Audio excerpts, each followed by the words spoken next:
The amount of antibiotics that we're using medically now as doctors is pretty stunning.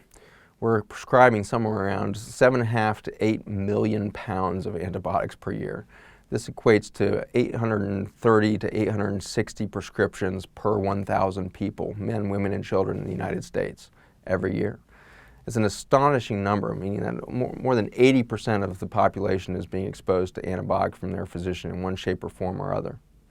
That astounding statistic is grossly outnumbered by the amount of antibiotics that we're pouring into our animal feed.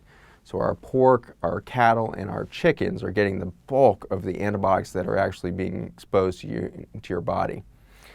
Those antibiotics are numbering somewhere around 28 to 30 million pounds. So it's 4 times, 5 times more antibiotic going into our animals than even our humans.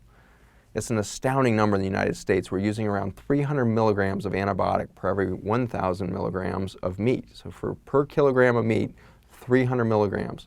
1/3 of the weight of meat being prescribed in the form of antibiotic. It's an astoundingly gross concept when you start to think about what you're eating when you go to consume a conventionally farmed piece of meat. Contrast this now to the biggest antibiotic that's in our system, which is glyphosate. Glyphosate is the active ingredient in Roundup and all of the other herbicides that are out on the market now.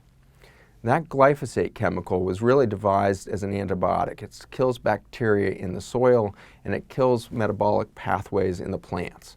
And so it works as both an herbicide and an antibiotic in the soils that we grow. Roundup is now being used as the most abundant chemical on Earth.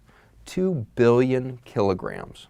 Let me say that again, 2 billion kilograms of glyphosate were poured into the soils of the Earth just last year. That number keeps doubling every 6 years for the last 25. And so what an astounding amount of toxicity we're dumping into our environment. And that antibiotic is not just in our soils anymore. It has so infiltrated our ecosystem that it's in our groundwater. We find it in some 70 to 75% of the rain samples taken in the southern United States. We see it in 70-75% of our air samples taken in the United States. That chemical is now everywhere. We breathe it, we get rained on by it, and everything else. That single chemical, it turns out, has a direct effect on the tight junctions. We've been showing for the last 4 years that once that chemical gets into this vulnerable environment where we don't have enough bacteria, we don't have that communication system up and running, boom, glyphosate hits and the tight junctions fall apart.